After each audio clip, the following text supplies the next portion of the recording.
friends. God calls us to worship this evening. Let us look to our programs and read responsively.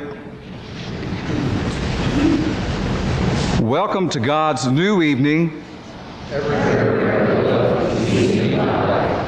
In seeds and buds, in smiles and touch, we discover God's energizing presence. God has raised Jesus Christ from the dead, and His Spirit is among us tonight. Praise God for new life within and among us this evening. Amen.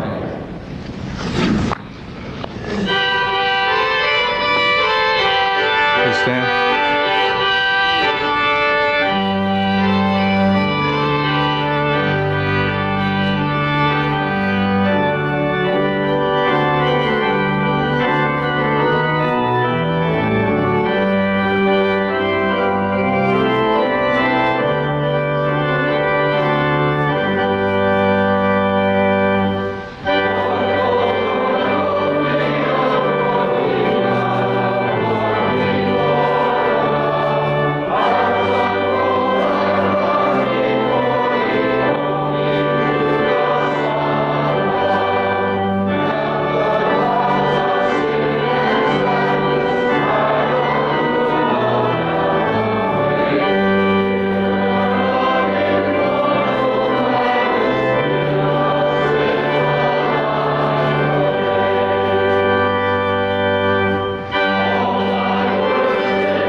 On behalf of the whole university community, I want to thank you all for coming out tonight, especially on a rainy night, to join us in this celebration. When someone that we love passes out of our life, it's always a time of sadness, but it can also be a time of celebration and fulfillment and upliftment as we remember that person's great qualities and what they contributed to our lives. And that's exactly our purpose in coming together tonight, to celebrate this great, grand, beautiful building. Barhydt Chapel is 90 years old this year. It passed the first 60 or so years of its life under Parsons College and the last 30 or so years of its life under Maharishi University of Management. And for both institutions, it has performed the same function. It's been the site of religious services, weddings, memorial services, concerts, lectures. Each event of these thousands and thousands of events over the building's 90 years is a story in itself. And these stories span the full range of human emotions: happiness, joy, sadness, even humor. Just a recent story was one of our faculty members was on the West Coast speaking about the university and mentioned that we were reconstructing the campus. And when a person in the audience realized that Barhydt Chapel may come down, this was a woman who had spent some time at the university, she said, "Boy, that's sad. I was married 3 times in Barhydt Chapel."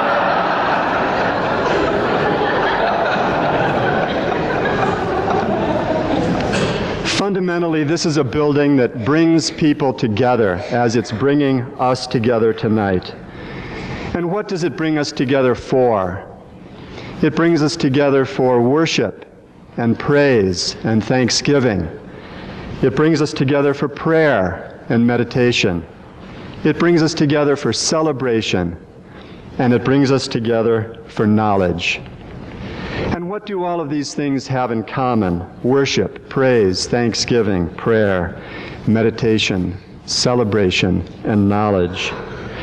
Each of them aims to take us beyond our everyday life to a deeper reality, to something more fundamental. It aims to take us beyond the material world that we experience every day to something spiritual. These events take us beyond the field of change to a field of non-change, beyond the noise of our everyday life to a field of deeper silence, beyond our mortality to a field of immortality. The purpose of these events and the purpose of this building is to take us to the peace that passeth all understanding, to reconnect us with the divine, with the kingdom of heaven. And this is the purpose not only of this chapel, but of every chapel, every church, every temple, every synagogue, every mosque in the world, to reconnect us with something deeper, something divine, with the kingdom of heaven. And the kingdom of heaven, as Jesus taught us, is something that not only lies waiting for us at the end of our lives. Where is it to be found? As Jesus taught, it can be found within us. And as he also taught, seek ye first the kingdom of heaven, and all else will be added unto you. So this beautiful building stands as a symbol of that. It points beyond its own bricks and mortar to that deep, unchanging divine reality. After all, this world that we experience every day is ever-changing. They say that's the one constant in life, is that it's always changing. Nothing lasts forever. No building can last forever. Our bodies don't last forever. As much as some benefactor might have invested in the preservation of this building, he might have made it last for centuries, but he couldn't make it last forever. And in the end, it doesn't really matter, because the building, this beautiful chapel, is, after all, a means to an end. It's not the end in itself. And that end has nothing to do with bricks, with mortar, with stained glass windows, with organs, as beautiful as those things might be in themselves. The end to which this building leads us is divine. It's eternal. It's never changing. It's imperishable. I think that's the spirit with which we want to remember the building, and that's something that we carry in our hearts always. As we recreate the campus, we'll build another chapel. It'll be either a building in and of itself, or it'll be part of a larger building, but we will build another chapel so that we can continue to have religious services welcoming all the denominations of the world, and continue to have weddings and memorial services and concerts. So that function will continue. And already a donor in the community has stepped forward to say that he intends to donate and to help raise the money to build that building in the course of time. Some predicted that the dismantling of this building would divide the community, and I want to stand here and say I feel in many respects it's actually united the community. I can speak personally and say that I've come together and met many wonderful people in thinking through how to preserve the chapel that I would not have met otherwise. And I speak on behalf of many in the university who've had that same experience. Wonderful meetings with wonderful people in Fairfield who I hope to continue my relationship with. And one of the people that I met who I want to express gratitude right here at the beginning to is Dr. Ronald Stone, who is the pastor at the First Presbyterian Church in Fairfield. Parsons College was founded as a Presbyterian church. Barhydt Chapel was founded as a Presbyterian college, and Barhydt Chapel was a Presbyterian church, so it seemed only fitting that this farewell celebration should be conducted as a farewell, as a Presbyterian service. And Dr. Ronald Stone, who's been a member of our community for only about 5 weeks, has stepped in seamlessly and given wonderful leadership and direction to this celebration. So I want to appreciate his leadership right at the beginning. Once again, I want to thank all of you from my heart for joining us for this celebration this evening. Thank you.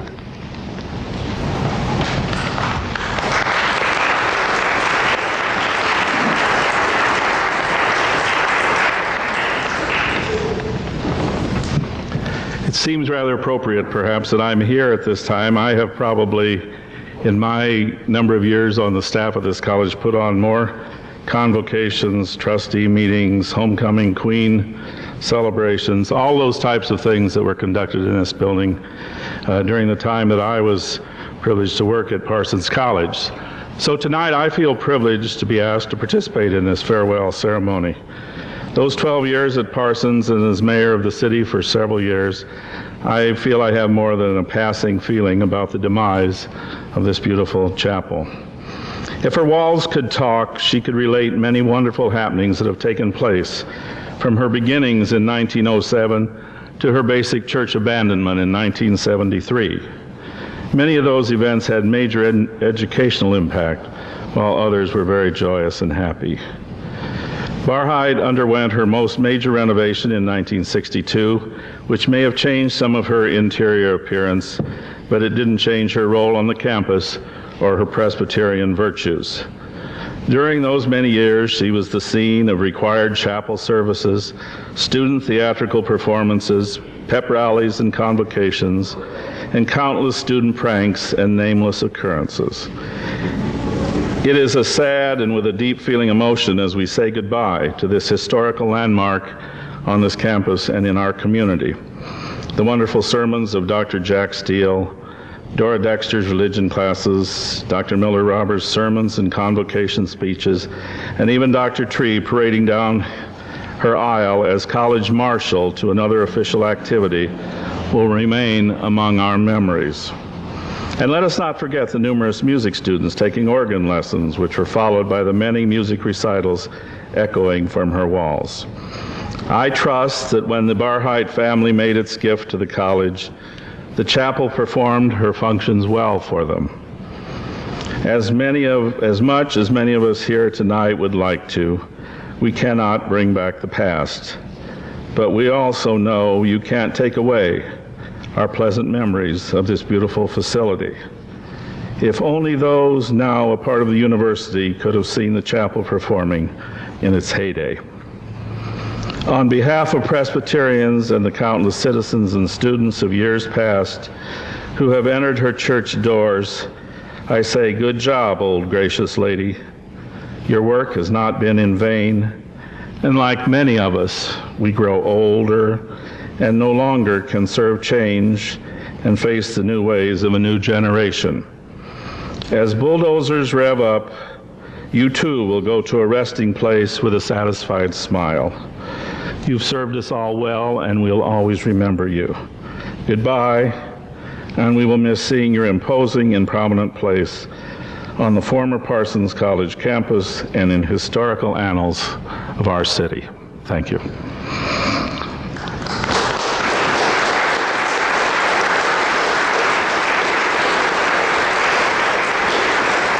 It is now my privilege to introduce a member of the religious department at Parsons College in the 1960s, Dr. David Kennedy.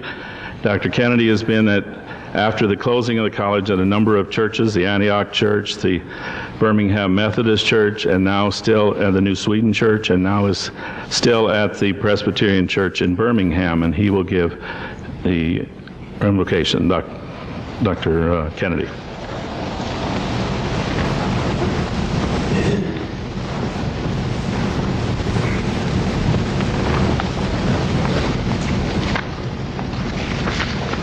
It is fitting not only that Robert Rasmussen spoke here this evening and called attention to the convocations he was instrumental in organizing, but I can bear witness to the fact that the 10 years I was here and worked in the campus ministry, Robert Rasmussen and Martha were here nearly every Sunday. If we had that many people like this, history would be different. Let us pray. We bless, praise, and glorify thy name, O God, giving thee hearty thanks for all thy blessings shown unto the children of men. We thank thee that thou hast created us in thine own image, created us of many races, nations, and peoples, to live together under thy law and thy love, to live as brothers in peace, compassion, and mutual forgiveness. We pause, dear Lord, to remember the faithful people who served thee in this church building, in this chapel, and in this college. We rejoice and give thee hearty thanks for all who undertook to found this college and sustain it, seeking to combine faith and knowledge, wisdom and goodness, scholarship and devotion. We thank thee for the coming season and the remembrance that thou hast created the world and make it such that blade and leaf and bud come back and bloom and blossom. And we look at springtime and look forward to harvest and enjoy the abundance and the variety of the blessings of this world. We thank thee for those who in years past taught in this place and those who were students, and for all in the neighboring communities who in similar colleges sought to bear witness to the tension and cooperation between study and faith. Now as we've gathered this evening with these precious memories and blessed thoughts, lead us and hear our prayer of adoration and thanksgiving through Jesus Christ our Lord. Amen.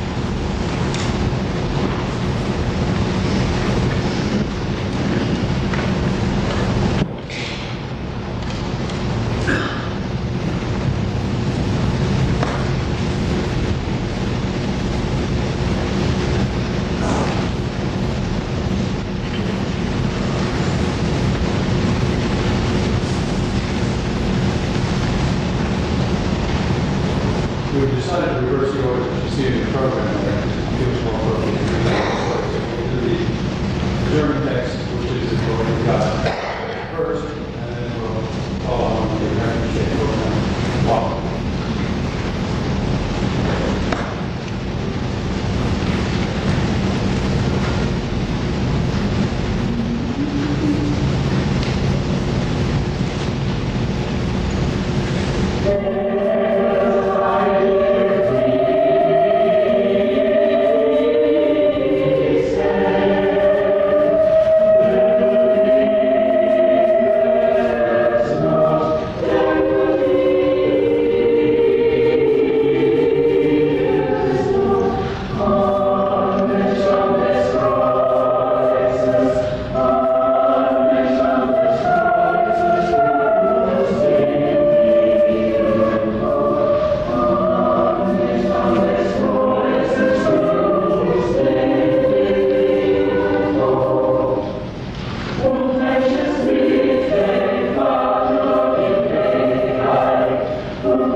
Be joyful in the Lord, all you lands. Serve the Lord with gladness, and come before his presence with a song. Know this, the Lord himself is God. He himself has made us, and we are his. We are his people and the sheep of his pasture. Enter his gates with thanksgiving. Go into his courts with praise. Give thanks to him and call upon his name. For the Lord is good, his mercy is everlasting, and his faithfulness endures from age to age.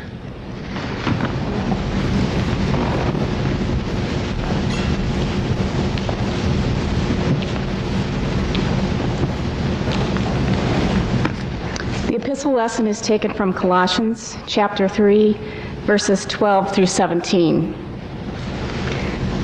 Put on then, as God's chosen one, holy and beloved, compassion, kindness, lowliness, meekness, patience, forbearing one another, and if one has a complaint against another, forgiving each other. As the Lord has forgiven you, so you also must forgive. And above all these, put on love, which binds everything together in perfect harmony. And let the peace of Christ rule in your hearts, to which indeed you were called in the one body, and be thankful. Let the word of Christ dwell in you richly. Teach and admonish one another in all wisdom, and sing psalms and hymns and spiritual songs with thankfulness in your hearts to God.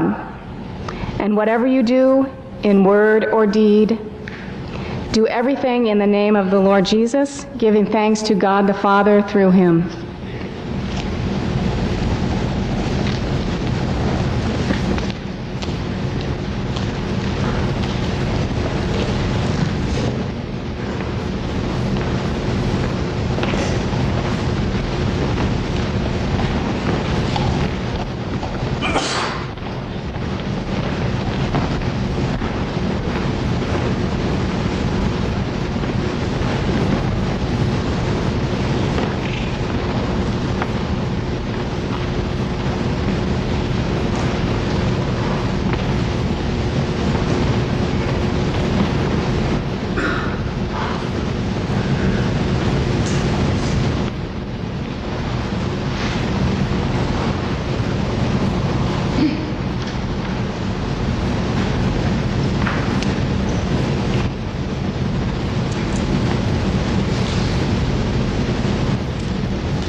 If you will grant me a point of privilege, I do so appreciate the leadership of Carl Moman tonight on the organ, and I'd like to hear him play it again in another location.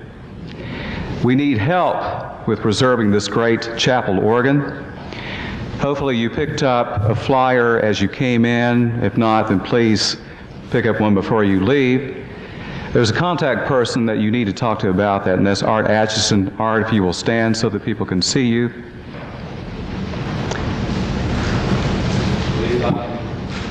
These one.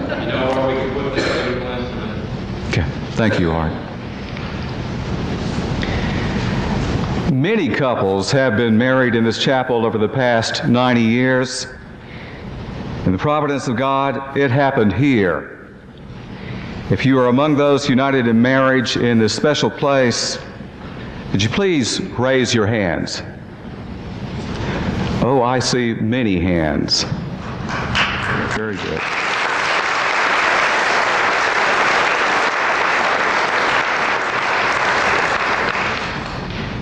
For those couples wishing to renew their vows tonight, would you stand if you are able?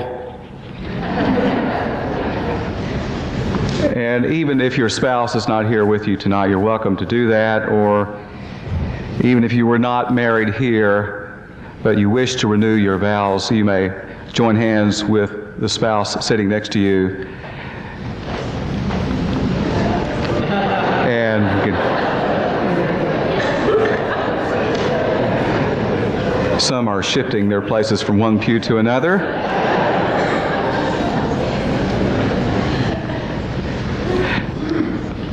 Let us pray.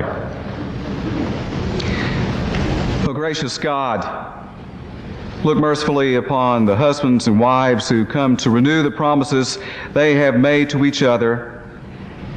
Grant them your blessing and assist them with your grace, that with true fidelity and steadfast love they may honor and keep their promises and vows through Jesus Christ, our Savior, who lives and reigns with you in the unity of the Holy Spirit, one God, forever and ever. Amen. Friends in Christ, we are gathered here together with these husbands and wives. You may remain standing if you wish.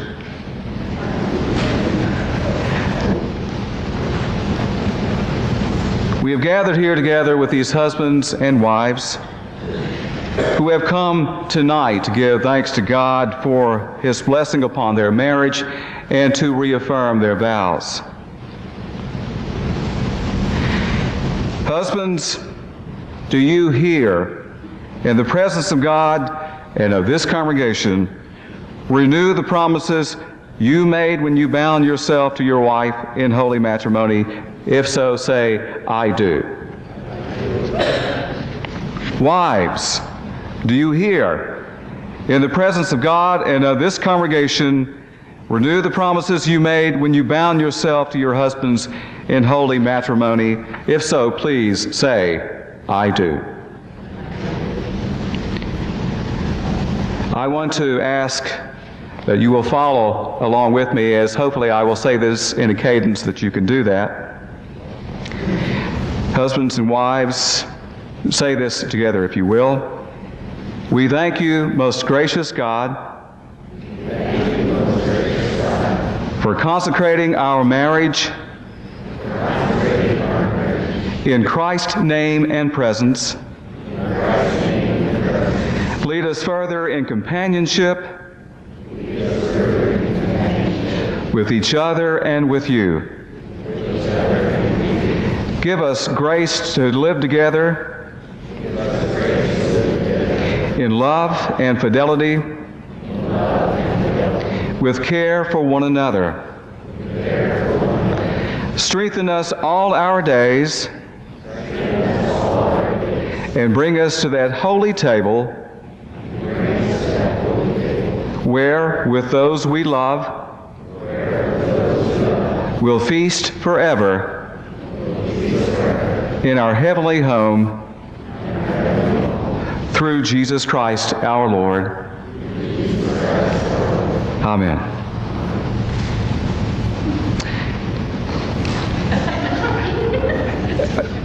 I wish to share with you these blessings. May God the Father, who at creation ordained that man and woman become one flesh, keep you one. May God the Son, who adorned this manner of life by his first miracle at the wedding in Cana of Galilee, be present with you always. May God the Holy Spirit, who has given you the will to persevere in your love and in your covenant with each other, strengthen your bond. And may God the Holy Trinity, the source of all unity, bless you this evening and forever. Amen.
It gives me great pleasure this evening to be the one who has the opportunity to introduce Dr. Tree.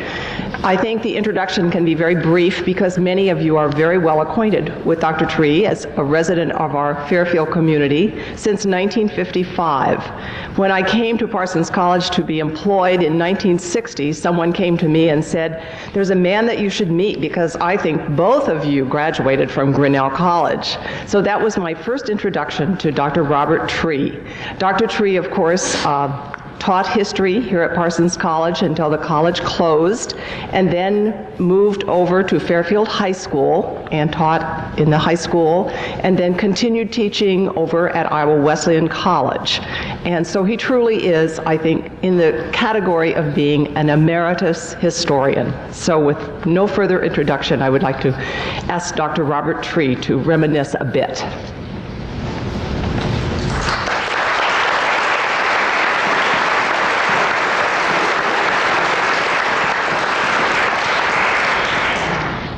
Well, thank you, Martha, and Professor Pearson, Dr. Stone, fellow panelists, and all the rest. It is a real pleasure being here this evening. If anybody had told me 45 years or so ago that I would be here delivering a eulogy for a chapel, I would have said they certainly were on the wrong track.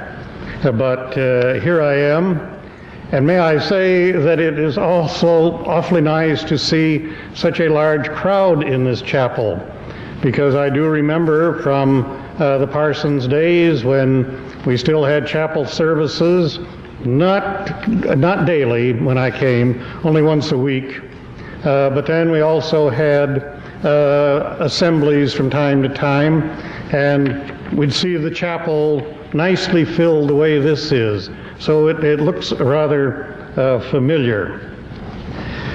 Well, I've been asked to reminisce a bit about the college, about the chapel over the years. And of course, I haven't been here for all 90 of them. It sometimes feels as though maybe I have, but at any rate, I'll try to hit some of the high spots through the years. But one of the things that did occur to me as I got to thinking about this was that at our meeting in Dr. Stone's study a week ago last Monday, that came up a discussion about there doesn't seem to be any real ceremony for the closing of a chapel or a church or a tearing it down. And I got to thinking more about that as I got home, and I realized, yes, in the construction of all kinds of buildings, including churches and chapels, there are at least two essential ceremonies that are always performed. There's the laying of the cornerstone, and that's when the building usually gets its formal name. And then at the completion of the construction period, there is the dedication, when the builders turn the keys over to the owners. It's ready to be occupied and ready for service. And that's where we leave it. But leave it to the United States Navy to take care of that little matter, because they have a third ceremony for when they take a ship out of commission, out of active service with the fleet, and send it back to the yard for mothballing, which is present-day jargon for it. And this is the decommissioning ceremony. And I have never actually attended one of these ceremonies, but I've only read about them. But it's a rather simple ceremony, but it always gives time for the crew, the officers, and the captain and all to reminisce a bit about the record and career of the particular ship in question. And then the commissioning pennant is hauled down from the masthead, and the crew leaves the ship for the final time. And so in a way, this is what we're doing tonight. We're borrowing from this fine naval tradition of saying farewell to the building rather than just driving by one day and discovering that it is gone. So I think it is very appropriate that we do have a service of farewell. Now, another point, to go back to the business of cornerstone laying and dedication, it has long been customary for college buildings to be given to the college by someone in often memory of a loved one. And certainly this is the case with Barhydt Chapel. For in 1908, at commencement, as a matter of fact, Theodore W. Barhydt of Burlington, Iowa, who was also a member of the Board of Trustees of the college, announced that he would like to give a chapel to the college in memory of his mother. And the chapel would replace the original chapel that had been constructed in 1876 and had been destroyed in a fire in 1902. And the Board of Trustees, the administration, faculty, students were all delighted at the prospect of getting a new chapel. The Chicago architect, H.K. Holtzman, who had already designed most of the existing buildings on the campus, drew up the plans, and construction began in April of 1910, with the cornerstone being laid a couple of months later in June of that year. 1 year later, the work on this building had proceeded far enough that the first of many commencements could be held. And I don't know, I have not run across any statement on it, but my guess is it probably was very hot in here on that first commencement, because I do remember very well the commencement of June 1956, when, as a very junior faculty member, I was sitting in the choir loft way up against the ceiling practically, and it was hot. And of course I had this stuff on, and it was hotter than ever. One of the things we were very grateful for later was air conditioning, but that does come a few years after that. 2 years after completion of the building, Barhydt completed his gift to the college and to the chapel by having installed a 3-manual organ, which was used from then until about 1962, when the present organ that you see was installed and replaced the original one. Now, the chapel interior that you see here is somewhat altered from the original, because along about 1962, President Millard Roberts brought in a New York architect, a church architect, to modernize the interior a bit. And the result is what you see here: the lights, the pews, and the carpeting were all installed at that time. And the new organ was also installed, but not where you see it now. As a matter of fact, this chancel was drastically altered. Some of you will remember that there were semicircular pews up here on steps going up, and it had been customary in the days of compulsory chapel for the faculty to sit up here facing the students, probably staring them down, daring them to do anything wrong. And of course, the senior faculty sat on the front row in rather an ornately carved pew, and then the junior faculty sat in the second row, and then the choir sat in back. And the organ was right at about the location that you see here. Well, now after the renovation, all of that was torn out. The new organ was placed so that the council and the organist were hidden, as though we were ashamed to see them, or something like that. But they were hidden back there, and the choir was divided seating, and the singers faced each other. Now, since the Maharishi people have taken over the management and ownership of the college and the chapel, they have revised it as to the way you see it now. Frankly, I'm very glad to see the organ back in full view, and also very happy to see that the screen that hid the pipes has been removed. There was one other thing that was always about this location right in here. There was always a piano, and I do recall one Sunday morning that we had concluded the service. Jim Robertson had finished his sermon.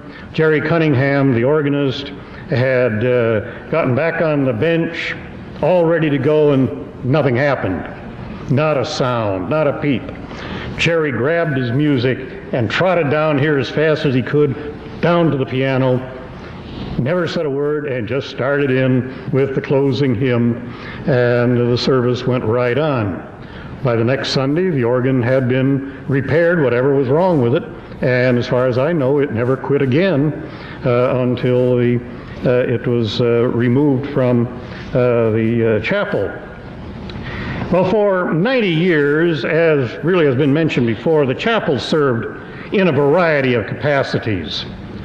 Up until through the Second World War, there were compulsory chapel services every day, Monday through Friday, and this was true with many, many church-related colleges of that era. The parsons presidents were ordained Presbyterian ministers, as were many of the deans and faculty.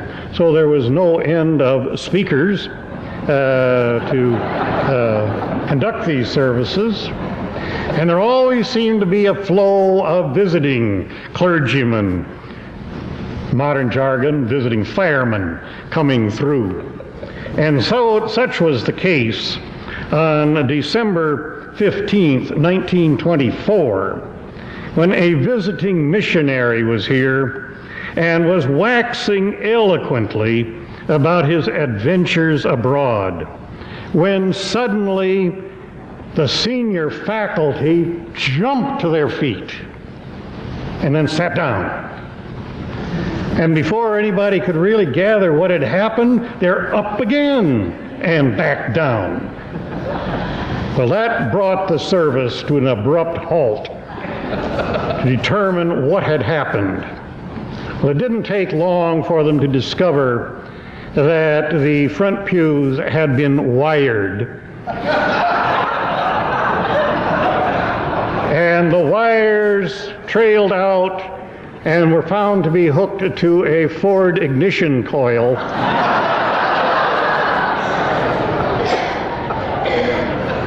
Which in turn was connected to a timer. Thus, the culprit who perpetrated all this was sitting piously somewhere out there,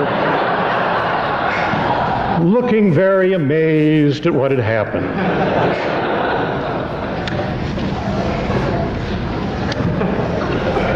I've only gone into this very briefly. If you really want the full account, I recommend Susan Fulton Welty's wonderful book, A Fair Field, where she also divulges the name of the culprit,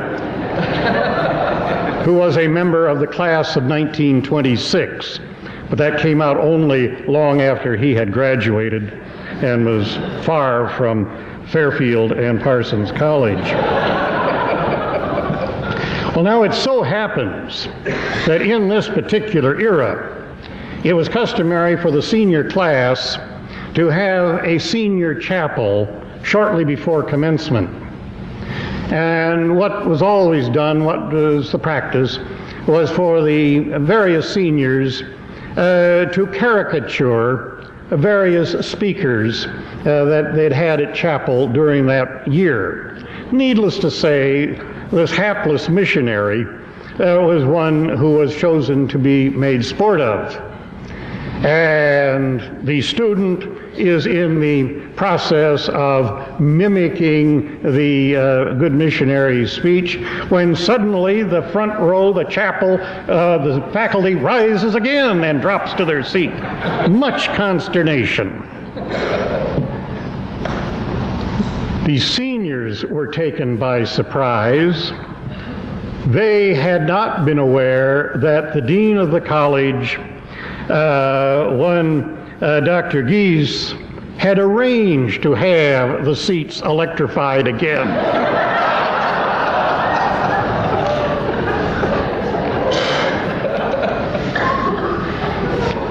Now, I think if I'd ever tried that on the faculty when I was dean, I'd have been drummed out of the place. But Gies did survive a few more years. Well, of course, over the years, there were many pranks that took place, and objects of considerable size appeared on the roof, including the skeleton of a horse. And I remember homecoming, I think maybe my first or second homecoming here, arriving on the campus morning of homecoming and seeing a big manure spreader parked right out in front of the doors to the chapel. But that was getting kind of tame, really, from some of the other things. Now, one other thing that I did want to mention in the way of student activities here, and that was there was a student strike against compulsory attendance. This took place in the mid-1930s, and it even made the pages of the Des Moines Register. And I hope that Edith Jordan will forgive me for this when I say that she told me that she was at home when the story broke in the Register, and her parents wanted to know what in the world was going on at this college that we are sending you to. Furthermore, it seems that the perpetrator of the strike had borrowed rather liberally from Karl Marx's Communist Manifesto of 1848. Students, you have nothing to lose but your chains. What kind of activity was going on here? Well, I had never heard about this strike until many, many years after it had taken place. I didn't know about it when I met the perpetrator, the leader of the strike, who was at the time I met him a highly respected law professor at Northwestern University, and later the founding dean of the School of Law at Arizona State University. Many of you will recognize who that was. It just goes to show you that student hijinks haven't all been in recent decades, but have gone back many more years. I might also say the strike was partially successful. Mrs. Jordan tells me that one day of chapel was no longer compulsory. And so here is really the beginning of the end of an old institution of compulsory attendance. Then here in Barhydt, which was the scene not only of religious services but lectures, I had a class in American history one semester over in that section, and I think other instructors also wound up having classes in here when there wasn't a classroom large enough for our classes. But one of the things that developed here that was always kind of enjoyable, or started out at least that way, about 1957, Dr. Roberts introduced a modified version of the University of Chicago Great Books Program. And the idea there was that faculty and students, we would all read the same book, starting with the Iliad, simultaneously. And there would be discussions of the book and so forth. And to get the program rolling, Dr. Roberts arranged to have each book introduced by a University of Chicago professor, and the lecture for the entire student body and faculty would take place here in this room. Well, all went very well, very smoothly, until we got to Edward Gibbon's The Decline and Fall of the Roman Empire. The good professor was well into his lecture when suddenly there was a shrill bell from up there in the rafters somewhere. Obviously, an alarm clock. The professor waited and the clock ran down, and then he resumed his lecture, only to be interrupted again. And then a third time, and finally, it was beginning to get a little embarrassing for the faculty, and some of the students too, I must say, a fourth time. But through it all, the Chicagoan kept his composure, and he finished the lecture, and then later at lunch, he told several of us that he too had been involved in various pranks when he had been an undergraduate. So he had a certain degree of empathy with the perpetrators of it. In the years following the end of compulsory services, there was the development of the Sunday morning worship service, which has already been referred to. And these services continued from the 1950s through to the closing of the college in 1973. I think many of us remember Jim Robertson, and then Ted Dillow, and Jack Steele, and Dave Kennedy, who is with us this evening. These were all ordained Presbyterian ministers, and they were the regular occupants of the pulpit during that period. And these services were open to the public as well as to the members of the college community. Now, since the closing of Parsons College, Barhydt Chapel has, I think it fair to say, probably not been used as heavily as it was in the past. However, it certainly has been used and maintained by first the Maharishi International University and now the Maharishi University of Management.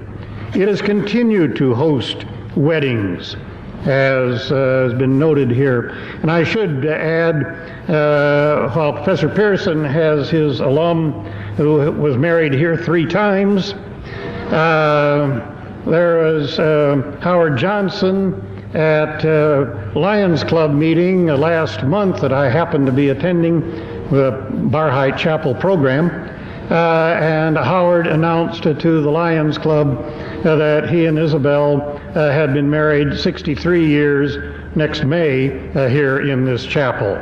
So there's a different one that really one time around.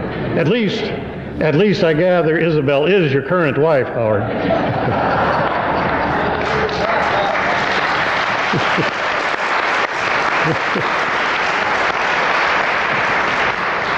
I do think that is mighty great, 63 years. The chapel, however, has continued as well to be a popular venue for musical programs. And just this past Christmas season, many of us enjoyed hearing both the chamber singers and the Cantus Angelicus Choral Society here.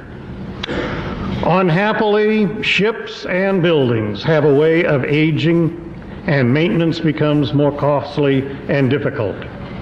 Moreover, the needs of the users change. Eventually, a decision is reached that the ship or building must go. Such decisions are frequently controversial. Certainly, many of us are saddened that Barhydt Chapel is slated to go. The chapel, however, will not be forgotten. As I think you all know, it is planned that the organ, the windows, the memorial plaques, and some of the stones will be incorporated into the Civic Center planned for construction in the near future. It will be an appropriate link, I think, between the past and the future. And let us hope that the new building will serve our community as well or even better than Barhydt has served in the past. Meanwhile, we rejoice. We have had a celebration of music this evening, which has been wonderful.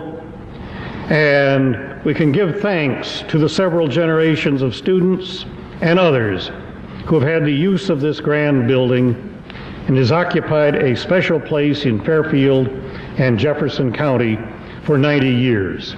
It will be long remembered. And thank you very much.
Beautiful song that is.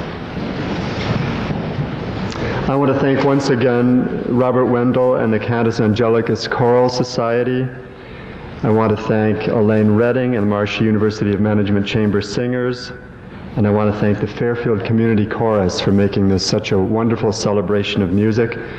I want to thank Robert Tree for his beautiful reminiscence about the college and the chapel, and I want to thank everybody who has been involved in preparing this celebration this evening.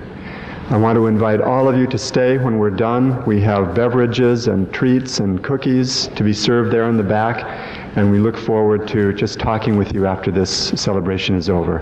Thank you again to all of you for joining us this evening.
Now may you go with the living Lord Jesus Christ.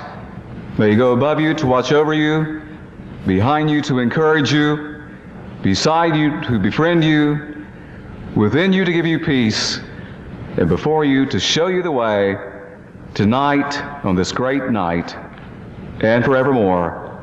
Amen.